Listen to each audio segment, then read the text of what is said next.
This podcast is brought to you by Empor.top, the stories of top companies. Disclaimer: this AI-generated content is for informational purposes only and should not be considered as investment advice. If you like our podcasts, please subscribe on Apple Podcasts, Spotify, or your favorite podcast player. And don't forget to follow us on X at Empor.top. Find thousands of stories of top companies on our website, Empor.top. Arthur J. Gallagher, the quiet giant of risk and roll-ups. There is a company in the S&P 500 that has returned over 1,300% in the last 20 years, quietly compounding wealth while almost nobody outside the insurance industry talked about it. It does not make a product you can hold in your hand. It does not have a consumer-facing brand you would recognize at the grocery store. It operates in the decidedly unsexy world of insurance brokerage. And yet, its financial track record makes most Silicon Valley darlings look like lottery tickets by comparison. Arthur J. Gallagher & Company trades under the ticker AJG on the New York Stock Exchange. As of early 2026, the company commands a market capitalization of roughly $56 billion, employs over 56,000 people across more than 130 countries, and generates nearly $14 billion in annual revenue. It is the third largest insurance brokerage on the planet, behind only Marsh McLennan and Aon. And the way it got there is one of the most remarkable stories in modern American business. The central question is deceptively simple. How did a family-run Chicago insurance agency, founded by the son of Irish immigrants using his kitchen table as an office, transform itself into a global mergers and acquisitions machine that absorbs dozens of smaller brokerages every single year, while simultaneously running one of the most lucrative tax credit operations in corporate America? The answer involves a unique corporate culture written by hand in 1984, a breathtaking arbitrage between private and public market valuations, a controversial foray into chemically refined coal, and one of the most opportunistic acquisitions in recent memory, when a $30 billion mega-merger between two rivals collapsed at the finish line. This is not just an insurance story. It is a masterclass in capital allocation, cultural integration, and the quiet power of compounding. The business model underlying insurance brokerage may, in fact, be one of the greatest business models ever invented. Asset-light, high-margin, inflation-protected, and blessed with enormous switching costs. Arthur J. Gallagher understood this better than almost anyone, and built an empire on that understanding, one tuck-in acquisition at a time. Before diving in, it helps to understand what an insurance broker actually does, because the simplicity of the model is exactly what makes it so powerful. An insurance broker does not take risk. It does not underwrite policies or pay claims. It sits between the buyer of insurance, a corporation, a municipality, a nonprofit, and the sellers of insurance, the carriers like AIG, Chubb, or Hartford. The broker advises the client on what coverage it needs, shops that coverage across multiple carriers, negotiates the best terms and pricing, and earns a commission, typically 10 to 20% of the premium paid by the carrier. The client does not pay the broker directly, the carrier does, as a distribution cost. This means the broker earns a percentage of every premium dollar that flows through its hands, year after year, as policies renew. No factories, no inventory, no underwriting losses, just recurring percentage-based fees on someone else's risk. It is an extraordinary business model, and the story of how Arthur J. Gallagher exploited its full potential begins in the Irish neighborhoods of Chicago's West Side nearly a century ago. Picture Chicago's West Side in the early 1900s. The neighborhood around St. Columcille Parish is thick with Irish immigrant families, and among them are Jack Gallagher and Mary Fitzpatrick, a schoolteacher whose ancestors had traced a long arc from Virginia to Kentucky to Illinois. Their son, Arthur James Gallagher, was born around 1893. a gangly, thin, wiry kid with what people described as big Irish hands. He was an excellent pool player and harbored dreams of signing a professional contract with the Chicago Cubs. His parents had different plans. They sent him to DePaul University to study bookkeeping. After college, young Art took a job at an insurance firm called Moore Case. It was clerical work, tedious, repetitive. But Gallagher quickly recognized something that would shape his entire career. The real money in insurance came not from processing paperwork, but from selling it. He struck a deal with his employers. He would complete his clerical duties early in the morning or late in the evening, freeing his days to pound the pavement. He became a relentless cold caller, ringing doorbells across Chicago, and soon emerged as Moore Case's top producer. On October 1, 1927, Arthur J. Gallagher walked away from his employer and launched his own independent insurance brokerage. Company lore holds that his first office was his family's kitchen table. He started with 2 employees and a single carrier relationship with Hartford Accident and Indemnity. The timing was, on its face, terrible. The stock market crash of 1929 and the Great Depression were just around the corner. But in a counterintuitive twist that foreshadowed the company's future, economic calamity actually elevated demand for risk management and insurance. Banks demanded more collateral protection from borrowers. Businesses that survived the downturn needed to insure their remaining assets more carefully. Gallagher's business grew through the Depression, while other enterprises crumbled. An early lesson that insurance brokerage possesses counter-cyclical qualities that would serve the company well across every subsequent economic crisis. By the late 1930s, Gallagher was innovating in ways that his competitors were not. In 1938, he partnered with the Hartford Group to develop one of the industry's first customer reward systems for loss minimization, essentially incentivizing clients to reduce their own risk, which lowered premiums and strengthened the broker-client relationship simultaneously. He wrote a large deductible fire policy for Chicago Dairy, a groundbreaking structure at the time that shifted some of the risk back to the client in exchange for significantly lower premiums. These were small moves in a small firm, but they revealed a pattern. Gallagher did not just sell insurance policies. He helped clients think differently about risk itself. After World War II, the founder's 3 sons, John, Jim, and Bob, returned from service and joined the family business. The company was formally incorporated in 1950, at which point annual revenues stood at a modest $175,000. Then came the account that changed everything.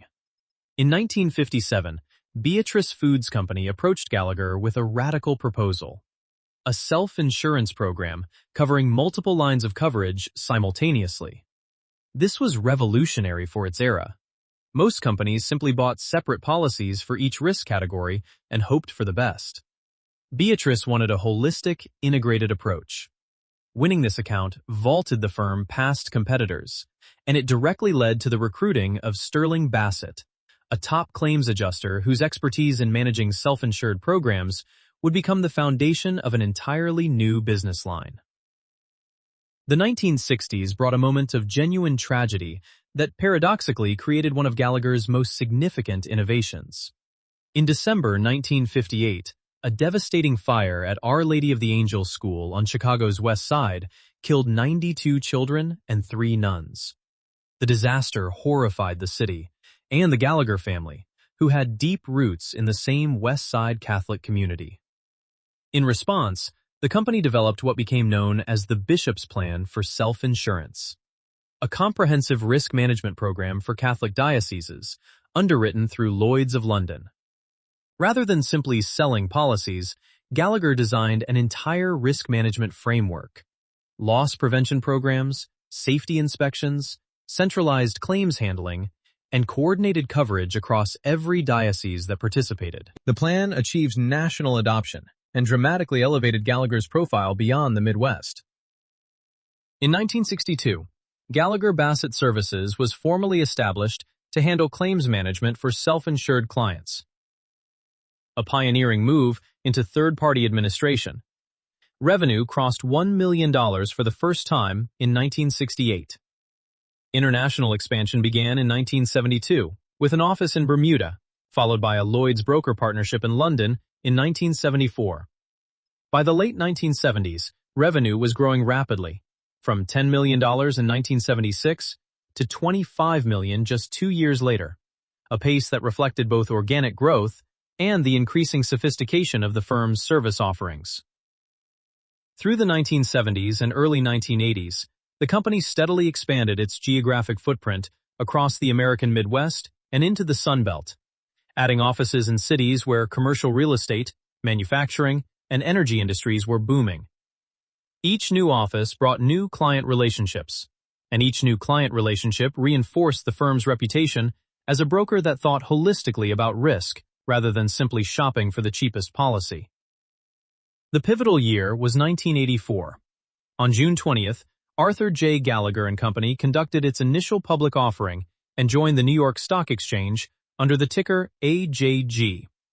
That same year, Bob Gallagher, then chairman and CEO, sat down and wrote, in his own hand, a document that would become the company's cultural constitution, the Gallagher Way.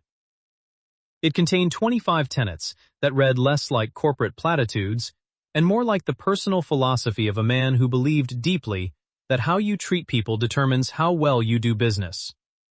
Empathy for the other guy is not a weakness, reads one tenet. Fear is a turnoff, states another. We are a warm, close company. This is a strength, not a weakness, declares a third. But sandwiched between these humanistic principles was a stark declaration. We're a very competitive and aggressive company. That tension between warmth and aggression, between family values and relentless ambition, is the defining paradox of Arthur J. Gallagher.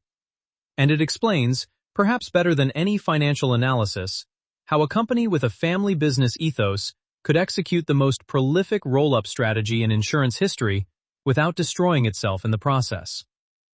The Gallagher Way was not just a set of values. It was an integration manual, written before the integration era had even begun. The founder died on July 22, 1985, at age 92. His Chicago Tribune obituary described him as the chairman of the 10th largest insurance brokerage in the country, with more than 1,100 employees across 76 U.S. cities. That same year, the company formally launched its acquisition strategy, the engine that would drive the next 4 decades of growth. The late 1980s and early 1990s were a period of steady, methodical expansion. The company made its first forays into international markets beyond Bermuda and London, began building specialty practices in niche industries like construction, energy, and public entities, and continued to invest in Gallagher Bassett's claims management infrastructure. Revenue crossed $100 million. The firm was no longer a scrappy Midwestern agency. It was becoming a national platform with global ambitions. In 1990, Bob Gallagher was elected chairman of the board, and his nephew J. Patrick Gallagher, Jr., the founder's grandson, was named president and chief operating officer. 5 years later, upon Bob's death, Pat Gallagher assumed the role of CEO at approximately 42 years old. The company had revenues of roughly $412 million and ranked 8th among global brokerages. By 1998, under Pat's early leadership, the firm had climbed to 4th globally, a remarkable ascent driven by both organic growth and the first wave of systematic acquisitions that would soon accelerate into the relentless M&A machine the company is known for today. To understand Arthur J. Gallagher's growth over the past 3 decades, you need to understand one number: 776. That is approximately how many acquisitions the company completed since 2002 alone. Not 776 over a century, 776 in roughly 23 years. In peak years, AJG closed more than 50 transactions, approximately 1 per week. At any given moment, the company typically has 40 or more term sheets active simultaneously. This is not occasional deal-making. This is an industrial-scale acquisition machine, and understanding how it works and why it works when most roll-ups eventually collapse is the key to understanding Arthur J. Gallagher. The strategy rests on what finance professionals call multiples arbitrage, but it is easier to think of it as a kind of alchemy. The insurance brokerage industry is extraordinarily fragmented. There are thousands of independent agencies and brokerages scattered across the United States, many of them family-owned businesses with 10 to 100 employees generating anywhere from $5 to $50 million in annual revenue. These businesses are profitable, well-run, and sticky. Their clients renew year after year. But because they are private, small, and illiquid, they trade at relatively modest valuations when their owners decide to sell. Historically, AJG acquired these firms at 7 to 11 times their earnings before interest, taxes, depreciation, amortization, and commissions, a metric the insurance industry calls EBITDA. The C stands for commissions, acknowledging that the primary revenue stream of an insurance broker is commission income. Here is where the alchemy happens. Once those earnings are absorbed into Arthur J. Gallagher's publicly traded entity, they are instantly re-rated by the public market at a dramatically higher multiple. AJG's stock has historically traded at 18 to 22 times enterprise value to EBITDA, and sometimes considerably higher, approaching 38 times price to earnings in recent years. The spread between what AJG pays for a dollar of earnings and what the market values that same dollar at within the AJG umbrella is enormous. Every dollar of acquired earnings creates $2 to $3 of shareholder value before a single synergy is captured. It is, in essence, a legal and repeatable money machine, as long as the acquired businesses perform as expected after integration. To put this in concrete terms, if AJG acquires a small brokerage generating $100 million in EBITDA at 10 times that figure, it pays $1 billion. The market, valuing AJG at 20 times EBITDA, immediately ascribes $2 billion of value to those same earnings. That is $1 billion of shareholder value created from the act of closing the deal alone. Now add in the operational synergies, migrating the acquired firm's back office to AJG's shared services platform, giving it access to AJG's carrier relationships and specialty expertise, eliminating redundant IT and compliance costs, and the returns become even more compelling. AJG has historically generated returns exceeding 20% on its acquisition capital, a figure that puts most private equity firms to shame. But the real genius is not in the math. The real genius is in the execution. Most industry roll-ups eventually fail because of what practitioners call integration indigestion. The acquired companies lose their culture, their best people leave, clients defect, and what looked like a brilliant deal on paper turns into an operational nightmare. The graveyard of failed roll-ups stretches across industries from funeral homes to veterinary clinics to dental practices.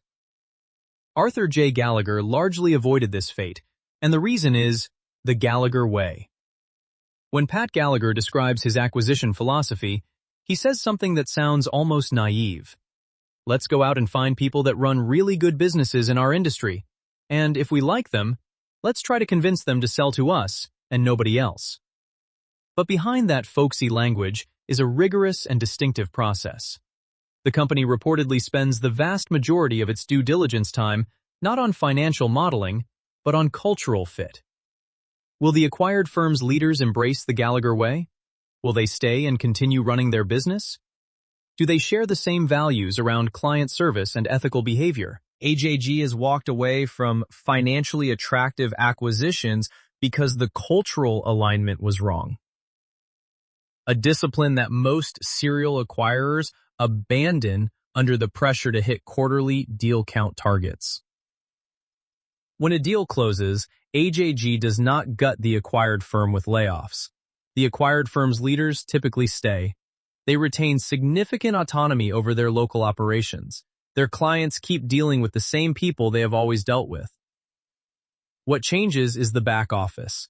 Technology systems are migrated to AJG's platform. Administrative functions are consolidated through global centers of excellence in India and other low-cost geographies. and the acquired firm gains access to AJG's vast carrier relationships, specialty expertise, and reinsurance capabilities. The front end stays local and personal. The back end becomes global and efficient. It is a model that Pat Gallagher personally reinforces by visiting every single acquired branch and meeting with key leaders. A practice he has maintained for decades, even as the company grew to 56,000 employees across 130 countries. The personal touch is not ceremonial. Gallagher reportedly asks acquired leaders two questions above all others. Are your clients happy? And are your people staying? If the answers are yes, the integration is working. If not, he wants to know why immediately.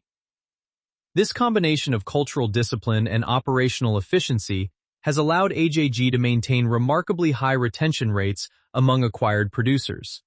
The salespeople who carry client relationships and whose departure would undermine the entire acquisition rationale. The $200 million in retention awards built into the Assured Partners integration budget reflects how seriously the company takes this issue at every deal scale. Throughout the 2010s and into the 2020s, AJG faced an escalating challenge: private equity. Firms like GTCR, KKR, and Hellman & Friedman poured billions into the insurance distribution space, creating PE-backed platforms like Hub International, Acrisure, USI Insurance Services, and Assured Partners.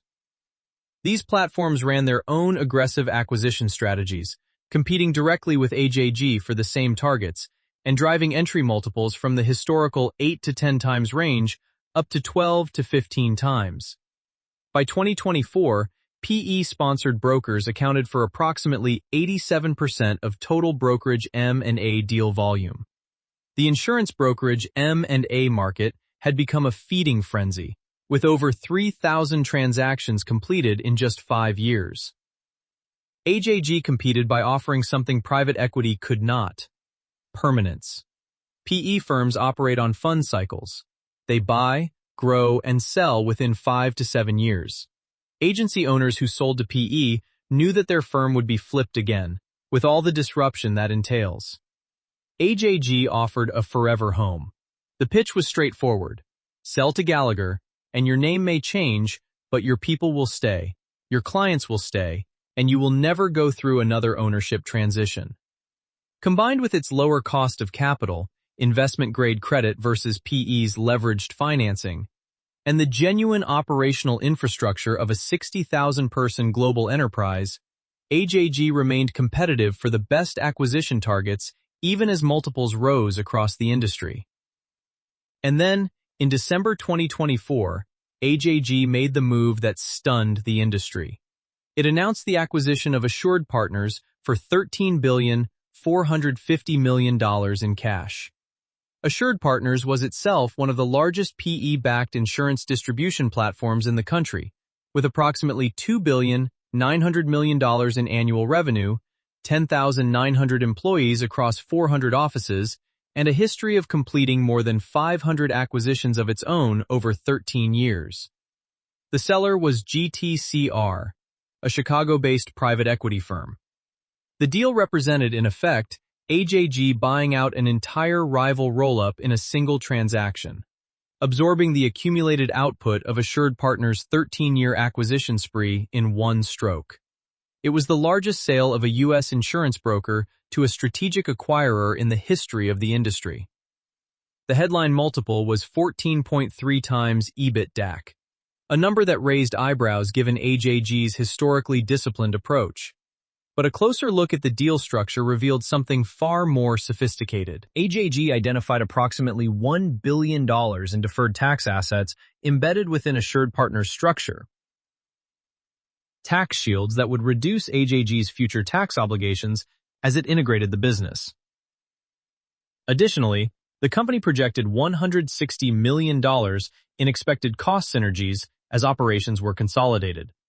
When these adjustments were factored in, the effective acquisition multiple dropped to approximately 11.3 times. Well within AJG's historical range and far below the multiple at which AJG's own stock traded. In one transaction, AJG effectively consolidated an entire rival roll-up platform at a price that was immediately 10 to 12% accretive to earnings.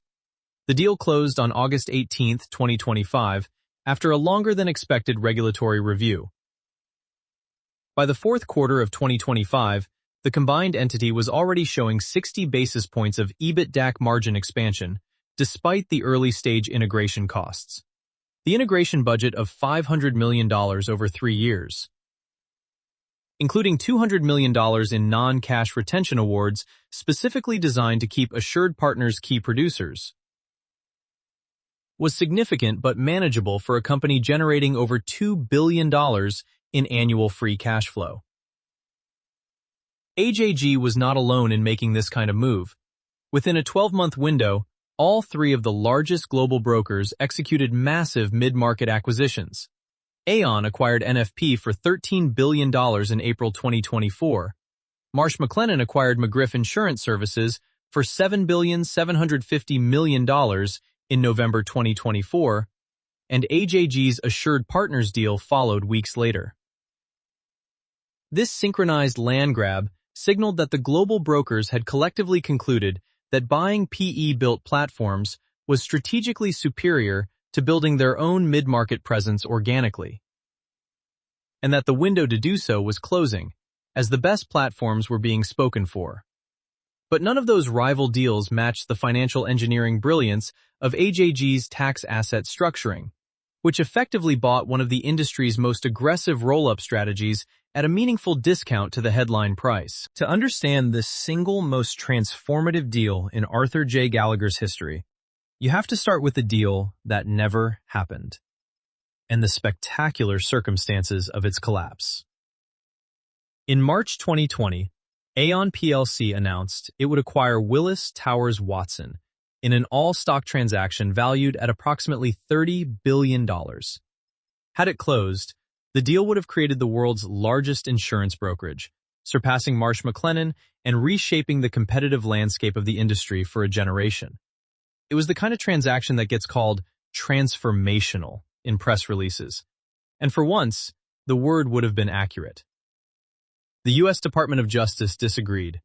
In June 2021, the DOJ filed a civil antitrust lawsuit to block the merger, arguing it would eliminate competition in multiple insurance brokerage markets and harm American businesses and consumers. The DOJ's case was aggressive and, crucially, it signaled that even proposed divestitures, Aon and WTW had offered to sell off certain business units to appease regulators, were insufficient to address the competitive concerns. On July 26, 2021, Aon and WTW abandoned the merger, with Aon paying a $1 billion termination fee. It was a dramatic and unexpected outcome. The two companies had spent over a year planning their integration, relocating staff, and briefing clients on the combined entity. All of it unwound overnight. Arthur J. Gallagher had been watching this drama with keen strategic interest, and had done far more than watch. Back in May 2021, when the merger still seemed likely to proceed, AJG struck a contingent agreement to acquire Willis Re, the treaty reinsurance brokerage arm of Willis Towers Watson, as part of the divestitures that Aon and WTW had proposed to satisfy antitrust requirements. The original package was priced at approximately $3.57 billion and included Willis Re along with certain other WTW operations. When the mega merger collapsed on July 26th, that contingent deal fell apart too. The divestitures were only happening because of the merger, and without the merger, there was nothing to divest. AJG moved fast. On August 13, 2021, less than 3 weeks after the merger collapse, AJG announced a new, standalone agreement to acquire Willis Re's treaty reinsurance brokerage operations directly from WTW.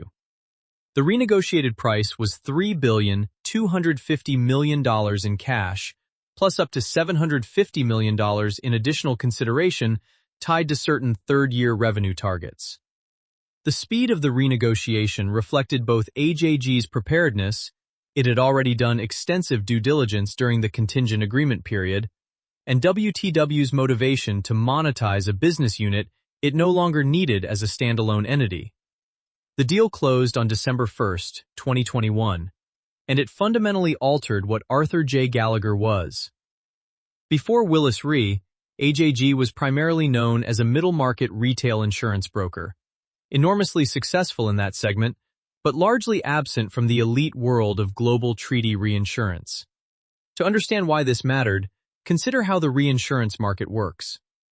When a hurricane devastates a coastline and an insurance company faces billions in claims, that insurer often does not bear the full cost itself.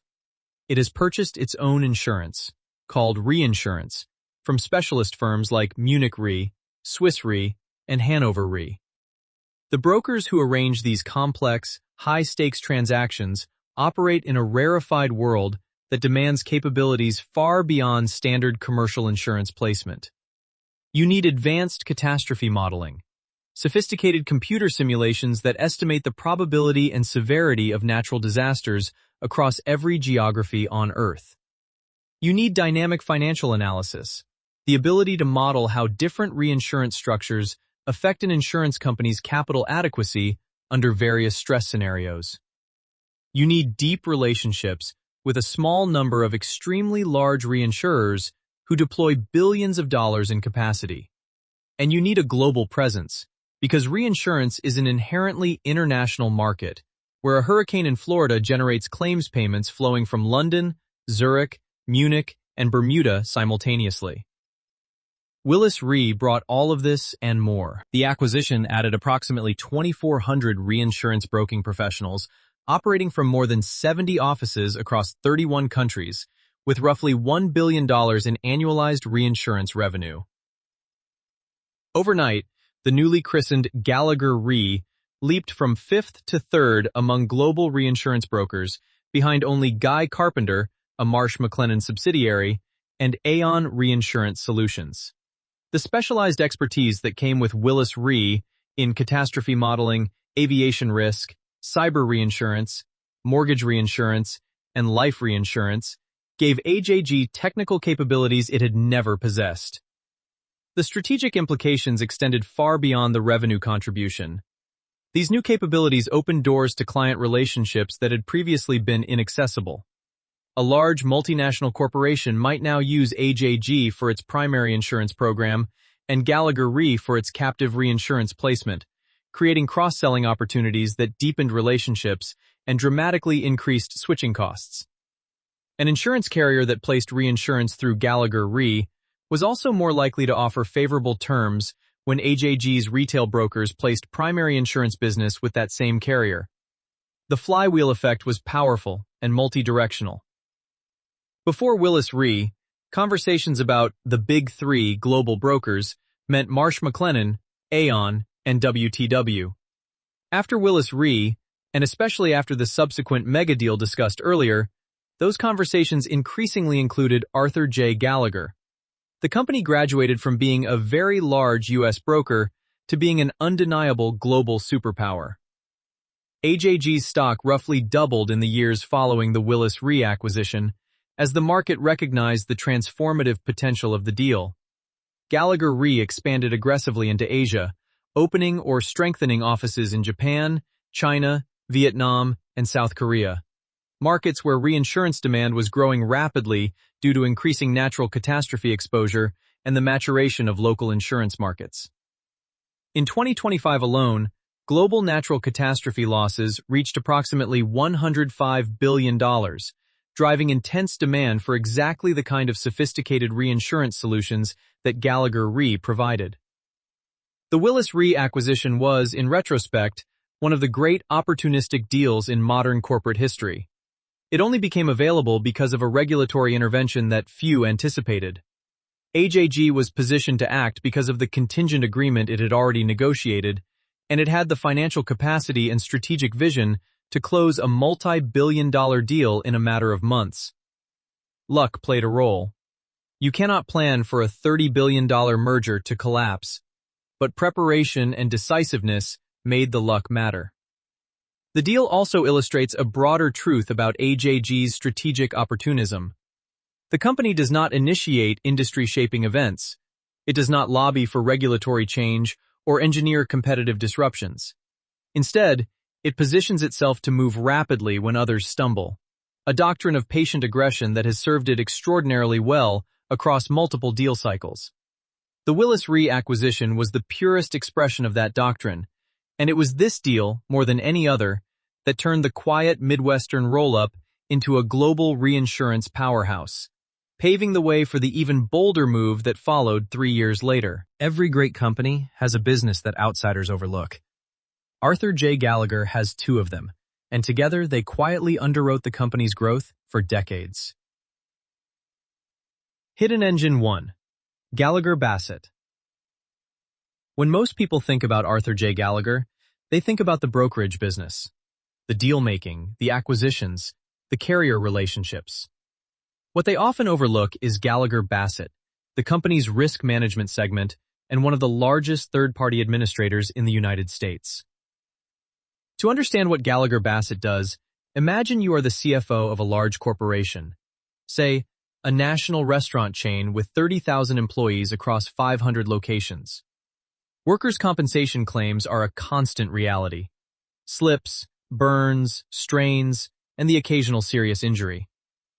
You could buy a traditional workers' compensation insurance policy from a carrier, paying a premium and letting the carrier handle everything. But you would be paying the carrier's profit margin, its overhead, and its loss reserves. And you would have limited visibility into how claims are actually managed. The alternative is to self-insure. Set aside your own reserves to pay claims directly, saving the carrier's profit margin and gaining granular control over the claims process. But self-insuring means you need someone to actually manage the claims, investigate incidents, negotiate settlements, coordinate medical treatment, manage return-to-work programs, handle litigation, and maintain compliance with state-by-state regulatory requirements. Building that capability in-house is prohibitively expensive for most companies. You would need adjusters, nurses, attorneys, and compliance specialists, all specialized in workers' compensation, plus the technology infrastructure to manage claims across 50 different state regulatory frameworks. That is where Gallagher Bassett steps in. It is the outsourced claims department for self-insured corporations. This might sound like mundane back-office work, but the business characteristics are extraordinary.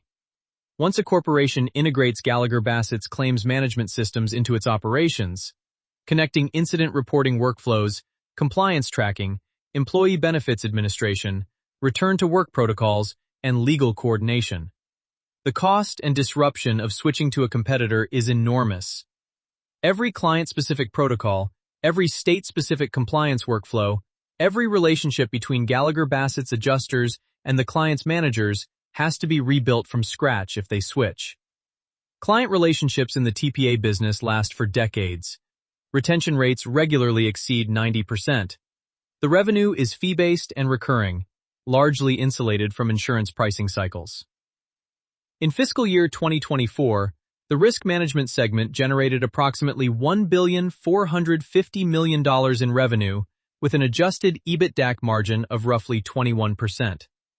Gallagher Bassett handles more than $9 billion in claims annually, serves over 3,500 clients globally, and operates through more than 100 branches. It has won the Business Insurance Buyer's Choice Award for overall commercial TPA 6 times. Perhaps most importantly, Gallagher Bassett provides a natural counter-cyclical hedge to the brokerage business. When insurance prices are high, a hard market, brokerage commissions surge, but some corporations respond by self-insuring more aggressively to avoid those elevated premiums, which drives TPA volumes higher. When prices soften in a soft market, brokerage commissions may decelerate, but fewer companies feel the urgency to self-insure. The two businesses do not move in perfect opposition, but their partial offset provides AJG with more stable earnings across market cycles than a pure-play brokerage would have. The risk management segment represents roughly 13 to 14% of total company revenue, not dominant, but significant enough to provide meaningful diversification and a recurring revenue floor that makes the overall business more resilient. Hidden Engine 2. the Section 45 tax credit operation. And then there is the other hidden business, the one that generated the most extraordinary returns in the company's history, provoked a congressional investigation, attracted scrutiny from Reuters investigative reporters, and provided a covert war chest to fund decades of acquisitions. It is the story of chemically refined coal, and it is one of the strangest chapters in the history of any Fortune 500 company. Under Section 45 of the Internal Revenue Code, companies that produced refined coal treated with chemical additives to reduce emissions of mercury, nitrogen oxides, and sulfur dioxide by specified percentages, could claim a federal tax credit of approximately $7.30 per ton, adjusted for inflation. The provision was created by the American Jobs Creation Act of 2004, ostensibly to incentivize cleaner-burning coal at a time when coal-fired power generation still accounted for a significant share of America's electricity supply. Arthur J. Gallagher saw an opportunity that had nothing to do with insurance. The company built or invested in 34 refined coal facilities across the United States, strategically locating them adjacent to major coal-burning power plants to maximize throughput. The process itself was remarkably straightforward, almost comically so, given the scale of the financial returns it generated. Raw coal traveled along a conveyor belt from the power plant's existing coal supply. As it moved along the belt, chemical additives, manufactured by a company called ChemMod LLC, were sprayed onto the coal. The chemically treated coal then continued along the belt into the power plant's existing boilers, where it was burned to generate electricity. The facility operator collected tax credits based on the volume of coal processed. There was no separate plant. There was no meaningful change to the power plant's operations. There was, in many cases, just a conveyor belt and a spray system. To deepen its position, AJG acquired a 46.5% controlling stake in ChemMod LLC itself, becoming both the operator of the facilities and the supplier of the chemicals used in them. This vertical integration meant AJG was earning returns on both the tax credits and the chemical supply chain. A clever piece of structuring that maximized the economic return from every ton of coal processed. The financial results were, to use the company's own word, staggering. On a March 2018 earnings call, AJG's chief financial officer Douglas Howell told analysts, "Our return on investment is staggering. Oh, 200%, 300%, 400%, 500%. These were not hypothetical projections. The capital required to build a refined coal facility, essentially a conveyor belt-mounted spray system, was relatively modest, perhaps a few $1,000,000 per installation. The chemical treatment process was simple, and the tax credits were volume-based, meaning high-throughput facilities near major power plants processing millions of tons of coal per year generated enormous credits relative to the invested capital. By 2018, AJG had accumulated approximately $850 million in tax credits from refined coal activities. The company also recruited outside investors, including Fidelity Investments, into the facilities, earning management fees on top of its own credit generation. At its peak, refined coal activities accounted for a significant share of AJG's total revenue and earnings. By the time the core credits wound down, the company had generated approximately $1,500 million in total tax credits, of which roughly $685 million remained as a carry-forward on the balance sheet as of mid-2025. The strategic impact of this tax windfall cannot be overstated. The credits dramatically reduced AJG's effective tax rate for years, freeing up enormous amounts of cash flow that would otherwise have gone to the IRS. Clean energy investments generated over $180 million in annual after-tax cash flow in 2025, growing toward $200 million by 2026. This cash flowed directly into the acquisition machine, funding tuck-in deals without requiring AJG to issue dilutive equity or take on excessive debt. In a very real sense, the Section 45 tax credits were the hidden fuel propelling AJG's entire M&A strategy, a war chest that competitors in the insurance brokerage industry simply did not possess. But the program was not without controversy. and the controversy eventually became significant. In December 2018, Reuters published an investigative report that cast serious doubt on whether refined coal was actually achieving the pollution reductions that the tax credits were supposed to incentivize. An independent study by Resources for the Future, a nonpartisan environmental research organization, found that at 22 of 56 power plants burning refined coal, nitrogen oxide emission rates had actually risen rather than fallen. The environmental promise of the program appeared to be failing, even as the tax benefits continued to flow. The revelations triggered a political backlash. Senators Sheldon Whitehouse, Elizabeth Warren, and Sherrod Brown called on the Government Accountability Office to investigate. The GAO launched a formal probe. Critics described the Section 45 refined coal credit as a boondoggle, a program that cost taxpayers approximately $1 billion per year across all participants while failing to deliver the environmental benefits that justified its existence. AJG weathered the controversy without suffering material financial harm. The credits for its 2009-era plants expired after 2019, and those for its 2011-era plants expired at the end of 2021. Legislative efforts to extend the program did not advance in Congress. The company has since explored broader clean energy tax credit opportunities, including Section 45Q credits for carbon capture and sequestration, though these have not yet approached the scale of the refined coal program. Whether one views the Section 45 story as brilliant tax planning or exploitation of a flawed government program depends largely on one's perspective. What is undeniable is that it provided AJG with a massive, sustained financial advantage that its brokerage competitors simply did not have. A hidden engine that powered the M&A machine for years, while the rest of the industry barely noticed. He started working in the family business at age 14, filing documents as a summer clerk at company headquarters. He went to Cornell University, where he studied government.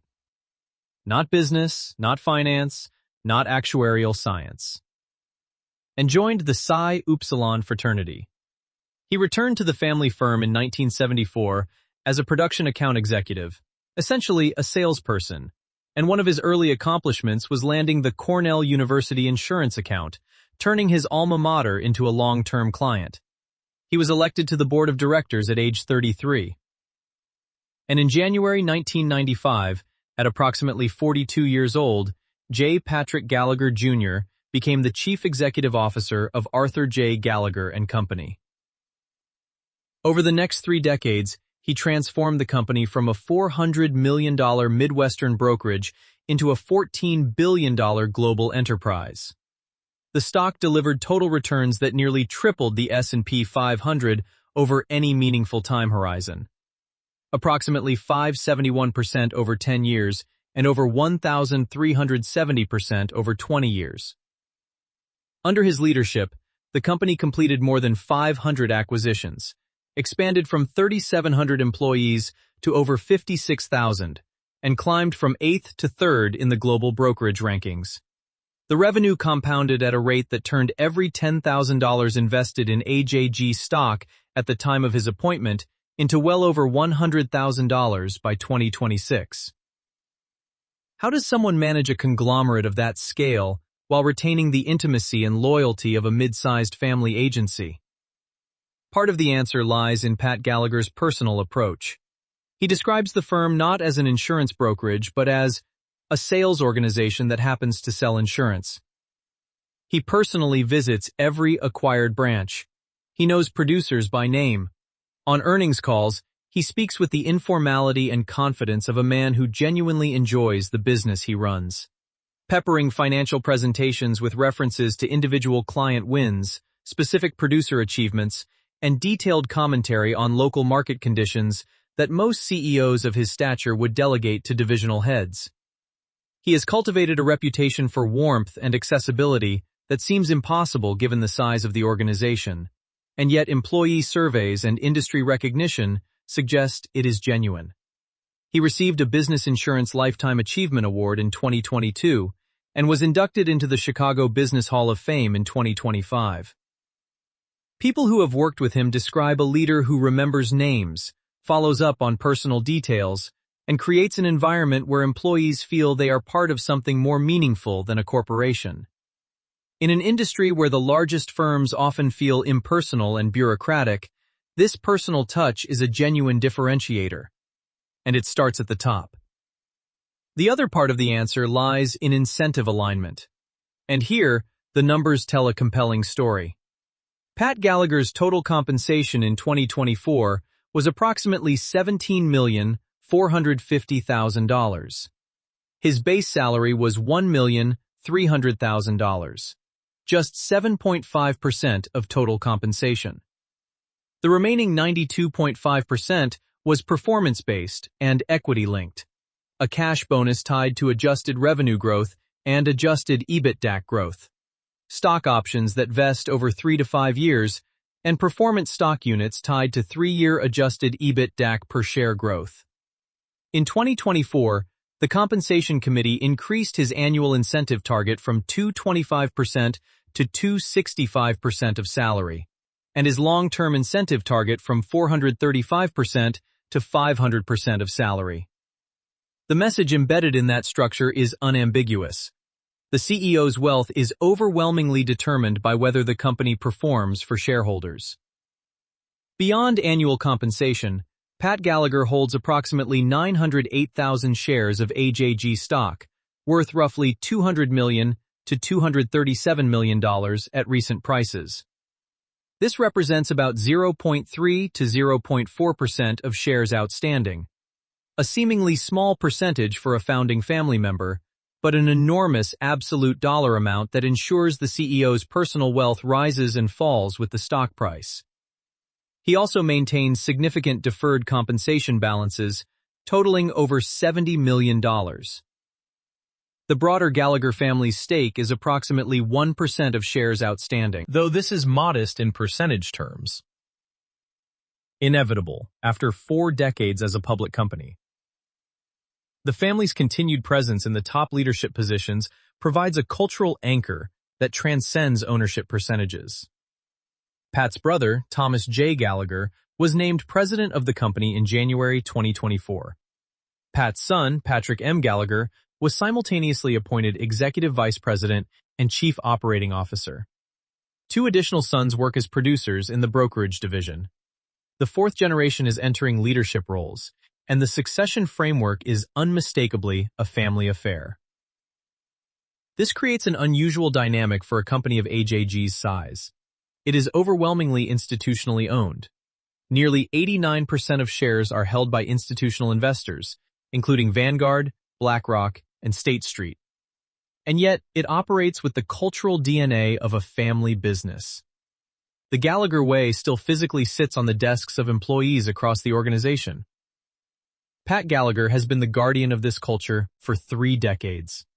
His most important legacy may not be the financial returns, extraordinary as they are, but the proof that a 60,000-person global enterprise can scale without losing its soul. The leadership transition that lies ahead is the most important non-financial question the company faces. Whether the next generation can maintain the cultural intensity that Pat has embodied, while simultaneously navigating the largest integration in company history and an increasingly complex competitive landscape, will determine whether AJG's next 3 decades look like the last 3. The Arthur J. Gallagher story is rich with lessons that extend far beyond insurance. 3 stand out as particularly instructive for anyone thinking about business models, capital allocation, and competitive advantage. The roll-up done right. The word roll-up carries baggage in investing circles, and for good reason. Most industry consolidation strategies eventually buckle under integration debt. The accumulated cultural friction, operational complexity, and talent attrition that come from absorbing too many companies too quickly. The history of healthcare staffing, dental practices, veterinary clinics, and even funeral homes is littered with roll-ups that look brilliant on a spreadsheet and disastrous in execution. The pattern is depressingly predictable. Aggressive acquisition, superficial integration, key talent departure, client defection, margin compression, and eventual value destruction. Anyone who has studied Valiant Pharmaceuticals, Quorum Health, or the serial acquirer playbook of the early 2000s knows the script. The question with every roll-up is always the same. At what point does the acquisition pace outrun the organization's ability to integrate? AJG avoided this fate through an approach that is almost paradoxical. It grows aggressively while integrating gently. The key insight. And this is the single most important takeaway for anyone studying the company, is that in a people-intensive, relationship-driven business like insurance brokerage, the value being acquired is not a product, a patent, or a piece of real estate. The value is the people and their client relationships. Destroy the culture that keeps those people engaged, and you destroy the asset you just paid for. This sounds obvious. It is not obvious in practice. The gravitational pull of every large acquiring organization is towards standardization, centralization, and control, forces that tend to crush the entrepreneurial culture of acquired firms. AJG's rigid adherence to the Gallagher way, its insistence on cultural fit during due diligence, its willingness to let acquired leaders retain autonomy, its centralized backbone but decentralized frontline operating model, represents a genuine innovation in how roll-ups can be executed at scale. The lesson is not that all roll-ups are good or bad, but that the integration methodology is the variable that determines the outcome. Tax strategy as a competitive moat. The Section 45 clean coal story is frequently dismissed as an accounting curiosity or a regulatory loophole. It was far more consequential than that. By mastering a specific provision of the tax code and investing aggressively in its exploitation, AJG created a source of cash flow that its insurance brokerage competitors simply did not have. That cash flow funded acquisitions that created operating scale, which generated more cash flow, which funded more acquisitions. The lesson for business strategists is that tax optimization, deployed with the same rigor and creativity that most companies reserve for product development or sales strategy, can be a genuine competitive advantage. The fact that the advantage was ultimately controversial and time-limited does not diminish its impact during the decades it was active. AJG's competitors were playing checkers, focused entirely on the brokerage business. AJG was playing chess, using the tax code as a source of fuel for a strategy that its rivals had no way to replicate. The financial flywheel. Arthur J. Gallagher's business model embodies one of the most powerful flywheels in corporate America. High free cash flow. Over $2.4 billion in fiscal year 2024. Funds tuck in acquisitions. Those acquisitions increase the company's scale, which commands higher margins through operating leverage and stronger carrier commission rates. The higher margins generate more free cash flow, which funds more acquisitions, and the cycle repeats, year after year, with the consistency of a metronome. This flywheel is turbocharged by two structural tailwinds that most other industries lack. First, insurance brokerage commissions are percentage-based, meaning they rise automatically with inflation. Consider a building insured for $50 million at a 0.5% rate. The premium is $250,000, and the broker's 15% commission is $37,500. If inflation pushes the building's replacement cost to $60 million, the premium rises to $300,000, and the commission to $45,000. A 20% revenue increase with zero additional effort. This mechanism operates across every insured asset class: buildings, equipment, vehicles, payrolls, medical costs. When the world gets more expensive, AJG's revenue grows automatically. Second, the hard insurance market that prevailed from 2020 through 2024 layered additional pricing tailwinds on top of the inflationary effect, creating a period where AJG's organic growth doubled its historical pace. The combination of organic growth, acquisitive growth, and margin expansion produced mid-teens earnings growth compounding year after year. The kind of consistent, predictable value creation that makes long-term shareholders wealthy. For anyone tracking this company going forward, two KPIs matter above all else. First, organic revenue growth. This strips out the effect of acquisitions and currency fluctuations, revealing the underlying health of the business. AJG delivered 6% organic growth for full year 2025, with quarterly figures ranging from 9% in the first quarter to about 5% in the third quarter. Any sustained move below 4% would signal that the hard market tailwind has reversed and the organic engine is slowing. Second, adjusted EBITDA margin. This measures operating profitability and shows whether the company is achieving operating leverage as it scales. The fourth quarter 2025 margin of 30.8% represented meaningful expansion even while absorbing the substantial integration costs of the mega deal. These two numbers, organic growth and margin, tell investors whether the flywheel is spinning faster or slower. Hamilton's 7 powers. Hamilton-Helmer's framework identifies 7 sources of durable competitive advantage that allow a business to sustain superior returns over long periods. Applied to Arthur J. Gallagher, the analysis reveals formidable but uneven strategic positioning. Switching costs represent AJG's strongest power. When a mid-market corporation has embedded Gallagher Bassett's claims management systems into its operations, connected its compliance reporting, integrated employee benefits administration, and built personal trust between its risk managers and their Gallagher broker team over years of collaboration, the cost of switching to a competitor is immense. The friction is not just financial, it is operational, informational, and personal. The incumbent broker holds years of claims history, loss data, coverage structures, and institutional knowledge about the client's risk profile. A new broker would need months to rebuild that understanding. Industry data suggests it costs 7 to 9 times more to acquire a new insurance client than to retain an existing one. The highest acquisition cost asymmetry of any industry. This friction drives retention rates above 90% at large brokers and creates a recurring revenue base that is extraordinarily durable. Process power is AJG's second strongest competitive advantage. The Gallagher Way is not a marketing slogan. It is a genuine operating system, refined through more than 700 acquisitions over 2 decades. The ability to evaluate a target for cultural fit, close a transaction, migrate technology systems, consolidate back-office functions through centers of excellence, and retain the acquired firm's producers and client relationships, all while doing this 40 to 50 times a year, represents deep institutional knowledge that competitors find extraordinarily difficult to replicate. Marsh McLennan and Aon are larger, but neither has demonstrated the same volume and consistency of successful tuck-in integrations. This process power compounds over time. Each successful integration teaches the organization something that makes the next integration slightly more efficient.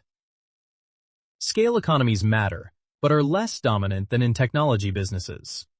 AJG spreads fixed costs, IT infrastructure, compliance systems, insurtech investments, global analytics platforms, across an expanding base of acquired brokers. The marginal cost of adding a new tuck-in acquisition decreases as the platform grows. But insurance brokerage remains fundamentally a people business, and people costs scale roughly linearly with revenue. The scale advantage is real, but moderate compared to, say, a software company, where marginal costs approach zero. Cornered resources are present, in the form of talent and institutional expertise. Experienced producers carry deep client relationships that are difficult to replicate.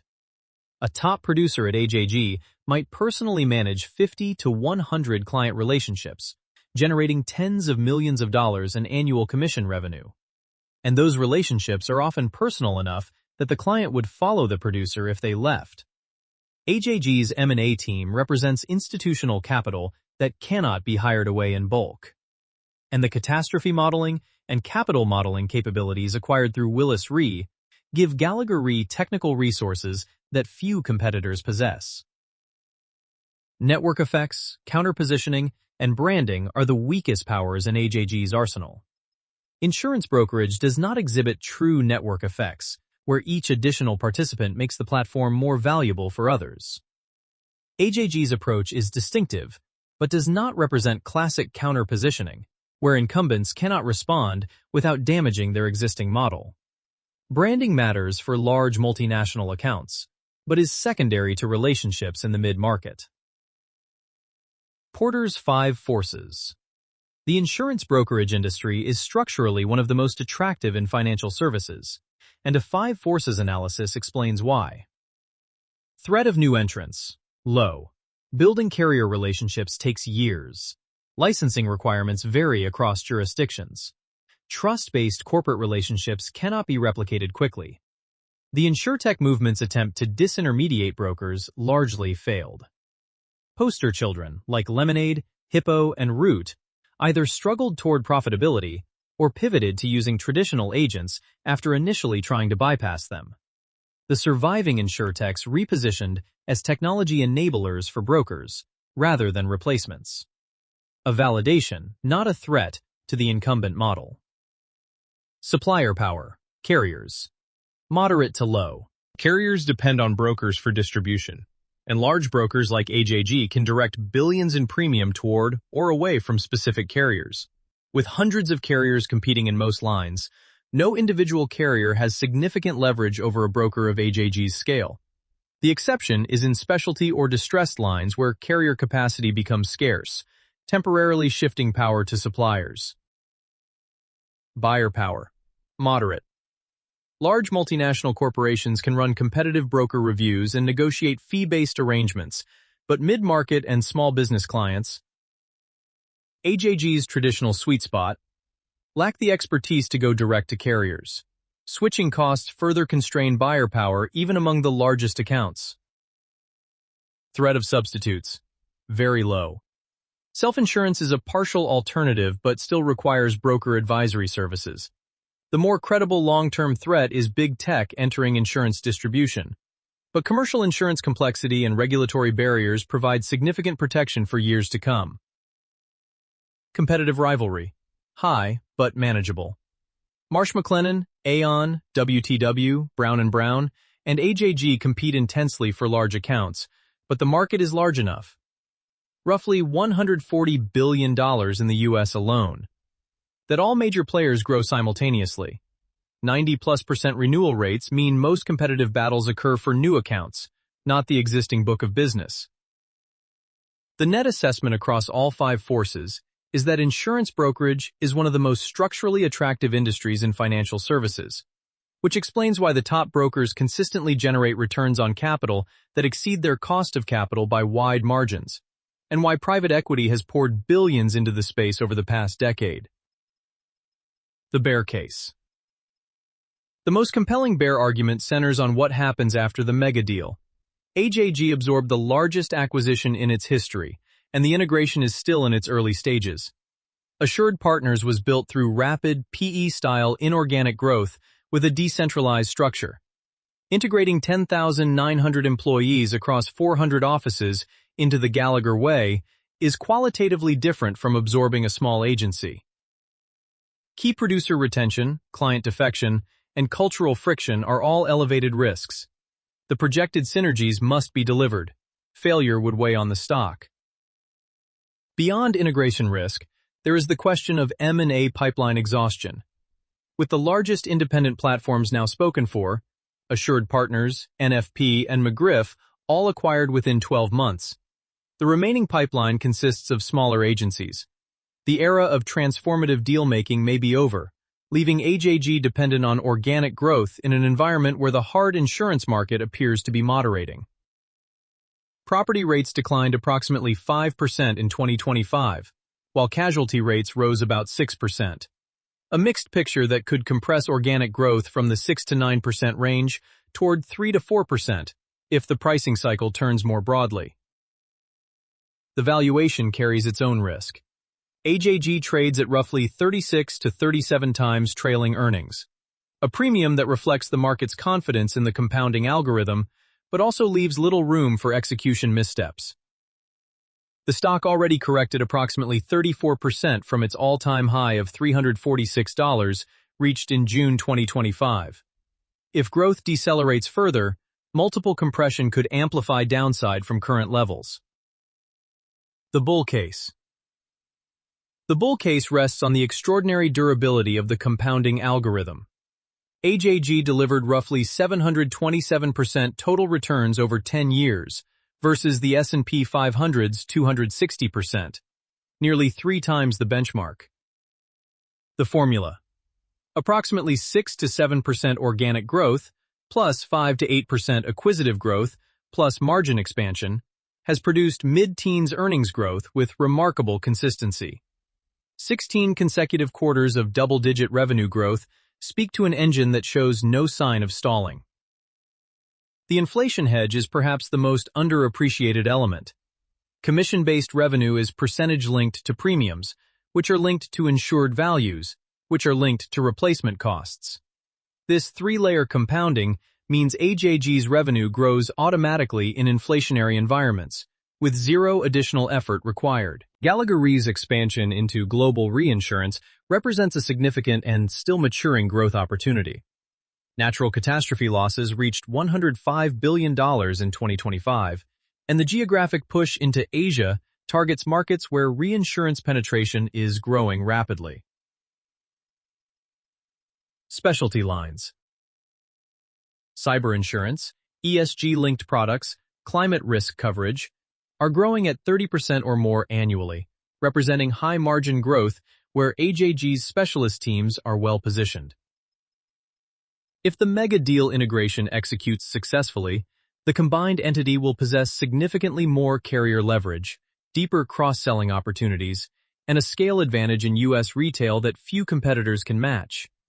The current M&A pipeline still contains more than 100 companies, representing approximately $1.5 billion in annualized revenues, with approximately 60 term sheets either signed or in preparation. The tuck-in machine has not stopped. And there is one final point that the bulls emphasize.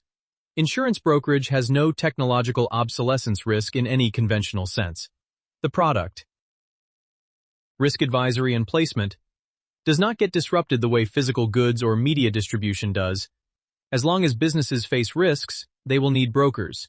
And as long as the world grows more complex, litigious, and climate exposed, the demand for sophisticated risk management will only increase. The insurance brokerage industry is not the kind of business that inspires breathless magazine covers or viral social media threads.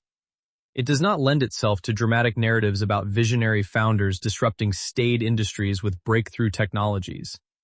And yet, sitting quietly behind the glamour of Silicon Valley and the spectacle of Wall Street, companies like Arthur J. Gallagher have compounded wealth for shareholders with a consistency that most technology companies can only dream of.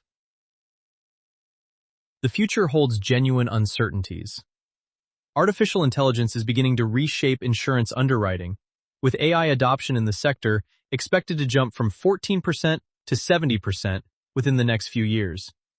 The early applications are already visible. Commercial property and casualty models with predictive win rates now deliver quotes in 1 to 2 hours instead of 2 to 3 days, and specialty risk engineering tools generate initial risk assessments in days instead of months. Whether AI augments the broker's role, making human advisors more productive and their analysis more sophisticated, or ultimately disintermediates them, remains an open question. OpenAI's recent moves into insurance distribution have raised eyebrows, though for now, the complexity of commercial insurance appears to resist the kind of simple automation that transformed consumer financial services. The more likely near-term outcome is that AI widens the gap between brokers who adopt it skillfully and those who do not, which, given AJG's scale and data advantages, could actually reinforce rather than erode its competitive position. The sunsetting of Section 45 clean coal credits removes a significant, if controversial, financial advantage, though the remaining carry-forward balance of roughly $685 million continues to benefit the bottom line for years to come.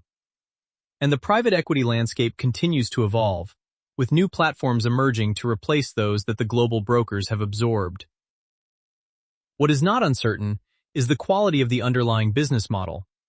An asset-light enterprise with gross margins north of 80%, 90+% client retention, automatic inflation protection, enormous switching costs, and a recurring revenue base that compounds year after year is, by almost any analytical framework, one of the finest business models in existence.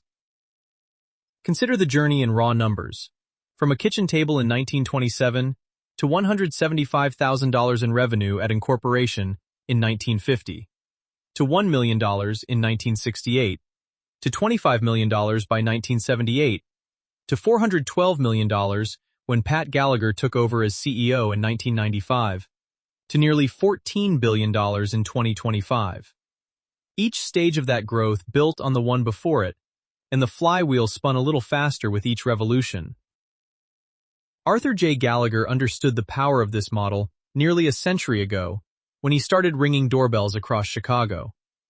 His grandson understands it today as he oversees a $56 billion global enterprise that still operates by the 25 tenets written by hand in 1984. The biggest surprise from studying this company is not any single deal or financial metric. It is the realization that the most powerful competitive advantages in business are often the least visible.